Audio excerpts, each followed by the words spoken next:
গরমকালে খাবার জন্য তো আমরা টক জিনিসই বেশি ভালোবাসি। আজকে দই চিনি দিয়ে নারকোল নারকোল কোড়া দিয়ে একটা এই কাপেতে আমি আইসক্রিম মতন বসিয়ে দেখাবো। এটা চিনি আর দইটাকে ভালো করে মিশালাম। এবারে এই নারকোল কোড়াটা যেটা রেখেছি একে দিয়ে দিলাম। একে ভালো করে মিশিয়ে দিচ্ছি। মিশিয়ে দিয়ে এর ওপরে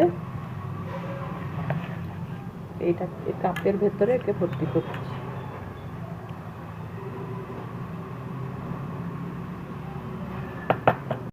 রোজকার রান্নায় আপনাদের স্বাগত। আমরা ঠান্ডা দিনে, এই গরমের দিনে ঠান্ডা জিনিস তো খেতে সবাই পছন্দ করি।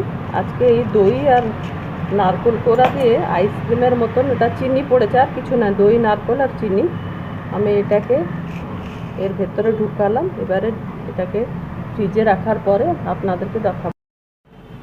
আমার দই নারকোলের যে আইসক্রিমটা বসিয়েছিলাম তা সুন্দরভাবে বসে গেছে। এবার এটাকে আস্তে করে আমি তুলে দিচ্ছি।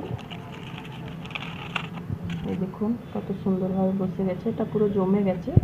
এটা একটু গরম পেলে এটা ঘুরলে আস্তে করে ওটা কাঠিটা টেনে বের করে দেবো। আপনারাও একবার এইভাবে করে বাচ্চাদেরকে খেতে দিন, বাচ্চারা অনেক খুশি হবে এগুলো খেতে। ভালো লাগলে আমার চ্যানেলটাকে লাইক শেয়ার সাবস্ক্রাইব করুন। ধন্যবাদ।